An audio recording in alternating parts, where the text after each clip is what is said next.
In this video, I've got a 245 blaster kit that I'll be porting. The barn Banshee is all finished. There'll be a little piece on that, more to come. What I wanted to talk about first is GoPro. And I'm very happy. Let me tell you why. I went on vacation,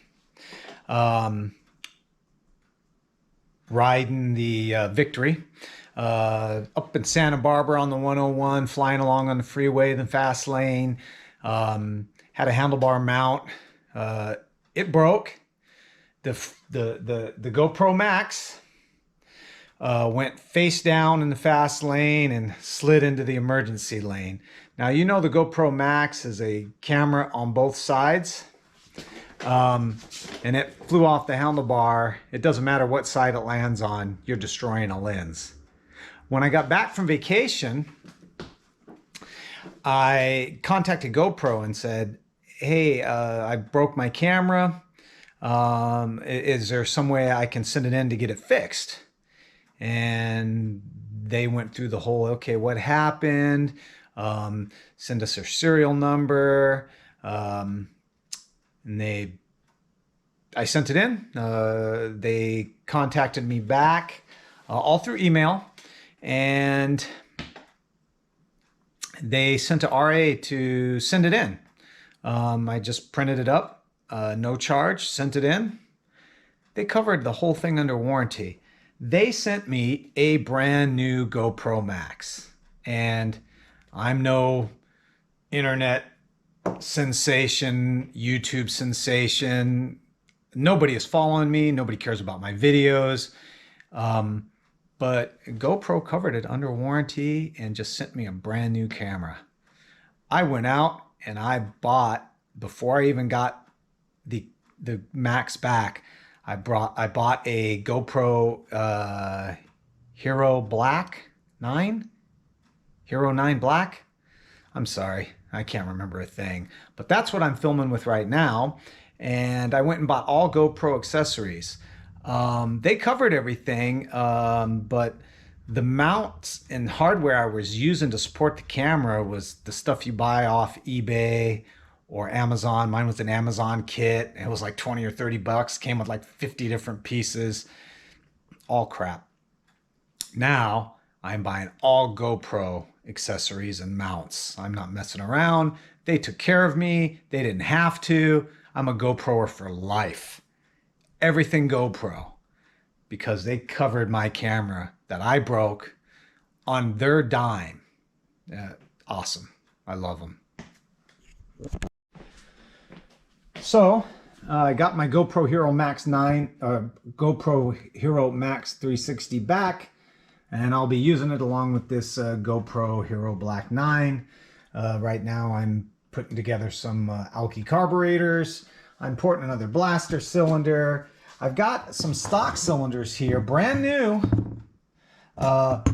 drag play ported, ready to be bolted on. These are for sale. They are brand new. These are drag play port. They're brand new and for sale because I got an order screwed up, my fault, where I did a couple of these. Basically, I just did one too many. If you're looking to drag race and play, dune, street, whatever, I got a set here ready to go. I'll probably put them up on my website for sale. No wait time for these. We got the Yamaha blaster here with the Vito's 240 kit. We got it strapped on. Got the degree wheel here. The 240 kit comes with a spacer, I believe. Yeah, it comes with a spacer, but I don't like it because it elongates the durations too much. It takes it out of its working power band where it makes the maximum power. So I just put a regular base gasket on it, and I do that also because not only does the exhaust get exaggerated. The transfers get exaggerated, and they go way beyond what I like to see, and it flattens the bike out and doesn't let it rev, because the transfer durations end up being like 140 or something, like really way out there.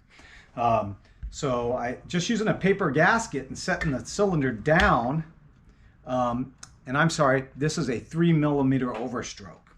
So I'm not sure what it would come out on a normal stroke. So this is a 60mm stroke, not a 57. So that's why it's elongating it a lot more. It's a 72 bore. So this is a 244.29 cc. We're just going to say it's a 245, just because a 245 sounds better. And I did the durations in, and I'm going to put this one at 192 on the exhaust and 131 on the transfer. And that's not moving the transfers at all. That's just what it comes out to with the longer stroke and without the spacer plate. You can see I drew the lines in. The exhaust is not coming up much, but we'll widen that up quite a bit. And then you can see where the transfers are. And then I've got the piston at bottom dead center. So I'm going to drop all those ports, the transfers and the exhaust, down even with the piston. And you can see the piston is notched on the exhaust side. Vito's always sells those. I don't care for them, but that's what comes with the kit. We'll make it work, and we're going to make some power. We're also going to use this head, and it looks like it's nicely cut right from Vito's. This is going to be race gas. I'm not sure if I'm going to need to take anything out. We'll check it all out once I get it assembled with the head gasket in there, and see where it ends up by filling it. And I guess it's on to porting. I'm going to disassemble this, put it on the bench, and start grinding. We're going to start porting this blaster today. Another cub waiting in line. We'll get to him. He just got back from repair. But today it's all about the 240 with the 3mm stroker, which actually makes it a 245. We're going to get in here. This is the Vito's 240 kit intake on the blaster. Got the lines drawn up, not all of them, but some of them. I'm going to draw the rest of them up. Just wanted you to get a really good look at what this looks like beforehand and what it's going to look like when it's done.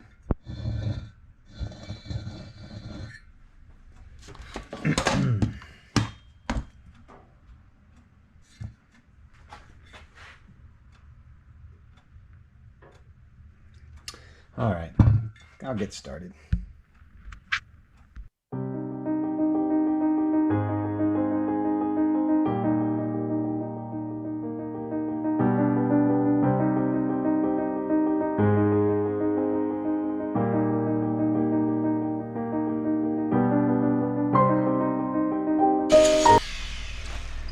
Getting down to the nitty-gritty, doing the transfer roofs.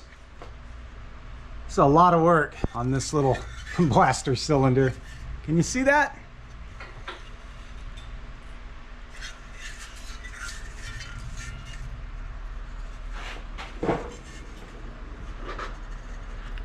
Almost done. A little bit more time on these updrafts. Sandpaper out that exhaust. They should be good. Got my favorite 90-degree tool going. This is a must if you're going to be a hardcore porter.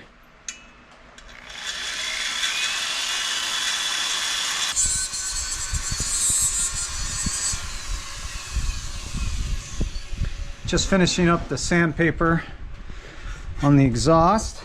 I think I'm going to go in here, do a few more little touches, and chamfer it, call it a day.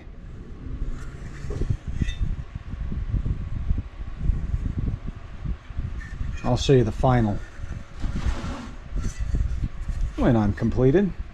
but it's pretty close. Wonder how she'll run.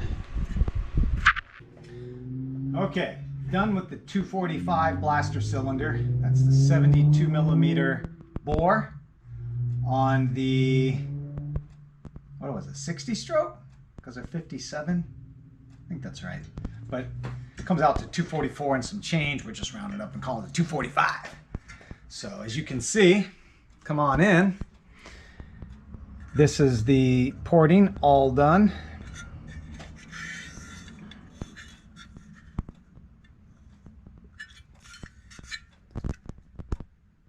Quite a big difference from what I showed you from when I began. I don't know if we have enough light in there, but I think you guys get the idea now. We're going to stick it on top of that motor with the head, and that'll about wrap it up. Okay, we got the Banshee, the barn find Banshee. We got the 421 in there. That's the 4mm stroker, 58 stroke on a 115 rod, running 573 68 millimeter pistons. Just kind of matte blacked it, give that stock look. Got to fit shear pipes on this. Got to cut the fenders. I don't want to get rid of these fenders. I like the fenders. I like that tractor look. We're just going to shave around it. The shears are very big. The collectors get in the way. We got to cut the stock mounts for the stock pipe. They mounted down there.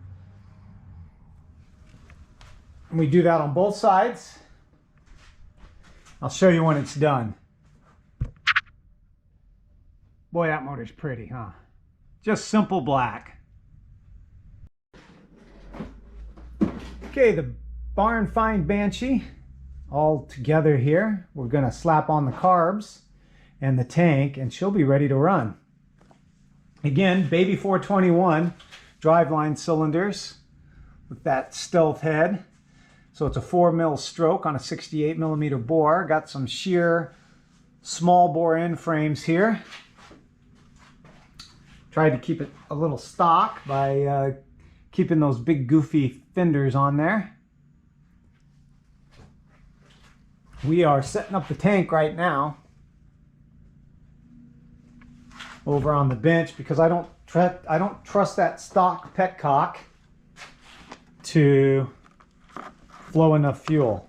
So it's just 2 screws and the stock petcock comes right out.